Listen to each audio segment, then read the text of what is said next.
तो दोस्तों आज मैं फिर से आपके लिए लाया हूँ एक नया व्लॉग। तो दोस्तों अगर आपको मेरी व्लॉग पसंद आ रही हो तो प्लीज़ लाइक और सब्सक्राइब करना नहीं भूलिएगा दोस्तों। लाइक ज़रूर कीजिएगा दोस्तों, क्योंकि आपके लाइक से ही हमें मोटिवेशन मिलता है कि हम आगे व्लॉग कंटिन्यू करते रहे। तो दोस्तों आज हम फिर से बात करेंगे गणेश गोदियाल जी के बारे में, क्योंकि गणेश गोदियाल जी की लहर ज़ोरों शोरों से दौड़ रही है उत्तराखंड के पौड़ी गढ़वाल के लोकसभा क्षेत्र में।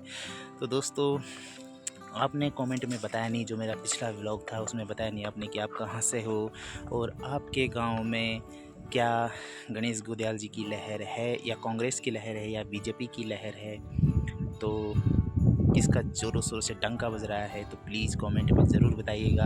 तो दोस्तों गणेश गोदियाल जी तो अभी तक तो ऐसा लग रहा है कि पक्की जीत है उनकी, क्योंकि मैंने गांव में जगह जगह सर्वे किया तो सब जगह से गणेश गोदियाल गणेश गोदियाल गणेश गोदियाल। देखो गणेश गोदियाल चाहे कांग्रेस में रहते चाहे बीजेपी में रहते, वो उन्होंने जीतना ही जीतना था। चाहे वो बीजेपी से होते तब भी जीते और कांग्रेस से हैं तो वो जीतेंगे ही जीतेंगे, क्योंकि भाई वो जो बंदा है वो ज़मीनी से जुड़ा हुआ है, ज़मीन से जुड़ा हुआ है, बिल्कुल आम इंसान की तरह रहता है। उनका जो जीवन है बिल्कुल आम इंसान, और लोगों के घर घर में जाके पूछते हैं क्या प्रॉब्लम है क्या नहीं है, सब जगह घूमते हैं दोस्तों वो। तो इसलिए लोग उनको पसंद करते हैं। अब अनिल बलूनी जी कभी आए पता भी नहीं है भाई, 50% लोगों को तो मुझे तो ऐसा लगता है कि अनिल बलूनी जी के बारे में पता ही नहीं है कि अनिल बलूनी जी कौन है।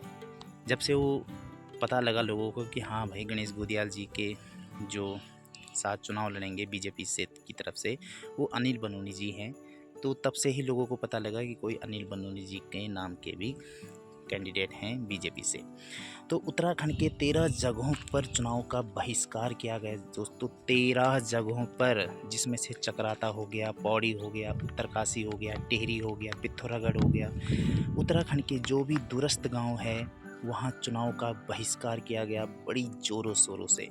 तो उत्तराखंड के जो मेन मुद्दे हैं दोस्तों वो है पलायन, और दूसरा है रोज़गार, तीसरा बोले तो जंगली जानवर भी दोस्तों यहाँ पे बहुत परेशान करते हैं यहाँ लोगों को। जंगली जानवर हो गया, गन्ना किसान हो गया, स्कूल हो गया, भू कानून हो गया, अग्निवीर हो गया, इन मुद्दों पे कोई बात ही नहीं करना चाहता। बस केंद्र में मोदी जी बैठे हुए हैं और सब मज़े कर रहे हैं। हमारे विधायक सभी, यार कुछ तो विकास करो तभी तो कुछ होगा। हैं अंकिता हत्याकांड है, अभी तक उसकी कोई सुनवाई नहीं है, ना कभी होगी। मुझे तो ऐसा लग रहा है जब तक बीजेपी की सरकार है तब तक तो नहीं होगी, क्योंकि वो बंदा तो बीजेपी का ही था। स्कूलों की ये हालत हो गई है कि टीचर कभी टाइम से पहुंचते नहीं हैं और आते हैं जाते हैं।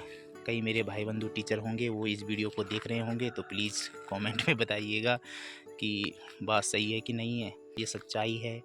सिडकुल फैक्ट्रियाँ यहाँ पे बिल्कुल नहीं है, लोग रोज़गार के लिए भटक रहे हैं भाई। उत्तराखंड में कहीं भी नहीं है रोज़गार, हमें बहुत दूर जाना पड़ता है बाहर शहरों में। तो उत्तराखंड तभी तो पलायन हो रहा है। अगर रोज़गार यहाँ पे मिल जाता तो पलायन क्यों होता, तो सरकार इस पे ध्यान दे ही नहीं रही है। पलायन बड़ा मेन मुद्दा हो गया है उत्तराखंड का। जंगली जानवर इतने हो गए हैं कि लोग खेती तक नहीं कर पा रहे हैं, कोई सॉल्यूशन ही नहीं है यार। जंगलात वाली या फॉरेस्ट डिपार्टमेंट भी कुछ ध्यान नहीं दे रहा है, बस आ रहे हैं जा रहे हैं, बस यही हो रहा है सब। तो परिवर्तन होनी चाहिए सरकार में, तभी जाके पता लगेगा कि कौन सी सरकार अच्छा काम कर रही है। मैं तो ये बोलता हूँ कि जो सरकार अच्छा काम कर रही है उत्तराखंड के लिए आप उसे वोट दो। और दोस्तों गणेश गोदियाल और बॉबी पवार अगर संसद तक पहुँच गए तो वाह वाह हो जाएगी उत्तराखंड की, और उत्तराखंड ज़रूर तरक्की करेगा, विकास की राह पे चलेगा और मज़े आएंगे फिर यहाँ के लोगों को कि हमारा उत्तराखंड का विकास हो रहा है।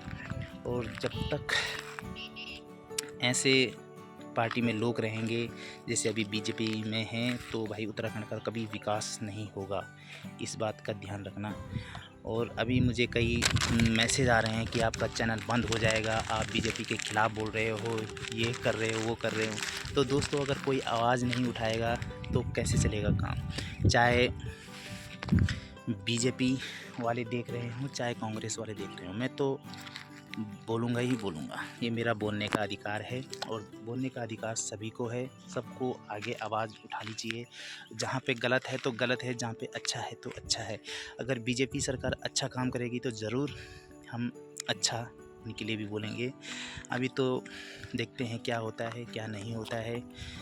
और कई बीजेपी सपोर्टर ऐसे हैं कि जो मुझे गाली देते रहते हैं कमेंट में, तो प्लीज़ ऐसा मत सोचिए। आपको जो भी पार्टी पसंद है आप उसको वोट दीजिए। संविधान आपको ये हक देता है कि आप किसी को भी वोट दे सकते हो। और ये अग्निवीर जो योजना है, अग्निवीर योजना की भी यही प्रॉब्लम है। जो बच्चे फ़ौज में जा भी रहे हैं उनकी शादी नहीं हो पा रही है। बंदा जब शादी की उम्र हो रही है 22-23 साल, तब तक तो रिटायर आ जा रहा है। लड़की वाले बोल रहे हैं कि भाई ये मेरी लड़की को क्या खिलाएगा। अरे भाई 10 लाख तो मिल रहे हैं ना, वो खिलाएगा, बाकी क्या खिलाएगा। उसके बाद नौकरी मिलेगी बट वो उसका कोई अता पता नहीं है। बट ये अग्निवीर योजना फ़िलहाल फेल है। ये बेकार योजना है, सेना को कमज़ोर करने वाली योजना है, बाकी कुछ नहीं है। रोज़गार की समस्या तो इतनी बढ़ चुकी है उत्तराखंड में कि क्या बोलूँ मैं, बहुत ज़बरदस्त। तो दोस्तों आजकल मैं गांव में आ रखा हूँ, तो इसलिए मेरे खेत है ये पीछे सब ऐसे हो रखे हैं, बंजर पड़ रखे हैं। अब वीडियो तो बना रहा हूँ मैं बट ये सारे बंजर पड़ रखे हैं। ये इसलिए बंजर हैं कि यहाँ पे जंगली जानवर बहुत हैं, इसलिए खेती नहीं हो पा रही है। और अब उत्तराखंड की मिट्टी ऐसी हो गई है, पता नहीं किसकी नज़र लगी यार उत्तराखंड की मिट्टी पे, जो यहाँ पे खेती नहीं हो पा रही है हमारे पौड़ी गढ़वाल वाले क्षेत्र में। तो बड़ी दर्द भरी कहानी है यार पौड़ी वालों की, क्या बताएं। ना यहाँ पे खेती हो रही है, ना यहाँ पे रोज़गार है, ना कुछ है। पर्यटन का तो कोई नामो निशान नहीं है इधर है। तो कैसे दे भाई, किस आधार पे किसको वोट दे समझ में नहीं आ रहा है। लोग परेशान हैं, बहुत ही ज़्यादा परेशान है दोस्तों। अंकिता भट्ट हत्याकांड देखो, अभी तक उसकी कोई सुनवाई नहीं हुई है। अब जब से ये अग्निवीर योजना आई तब से लोग होटल मैनेजमेंट की तरफ चले गए। अब होटल मैनेजमेंट में भी दोस्तों इतना कंपटीशन हो गया है कि गवर्नमेंट जॉब जैसा हो गया है। जिसका इंटरव्यू अच्छा रहेगा, जिसका काम अच्छा रहेगा, उसी को जॉब मिलेगी, वरना आउट। कोई फ़ायदा नहीं है कोर्स करने का। बट आप कर सकते हो, जिसको पसंद हो वो कर सकता है। और दोस्तों आपकी क्या राय है प्लीज़ कमेंट में ज़रूर बताइएगा। दोस्तों चैनल को लाइक और सब्सक्राइब करना नहीं भूलिएगा। दोस्तों हम आपके लिए ऐसे ही नए नए ब्लॉग लाते रहेंगे, आप इंजॉय करते रहें। तो दोस्तों आजकल जंगलों में चारों तरफ आग ही आग लगी हुई है, आप देख सकते हो मेरे पीछे और नीचे भी आग लगी हुई है। फॉरेस्ट डिपार्टमेंट तो सो गया है, चारों तरफ आग ही आग। कौन बचाएगा इन जंगलों को हैं।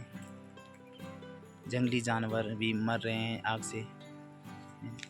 गर्मी ज़्यादा बढ़ रही है, क्या करें दोस्तों समझ में नहीं आता।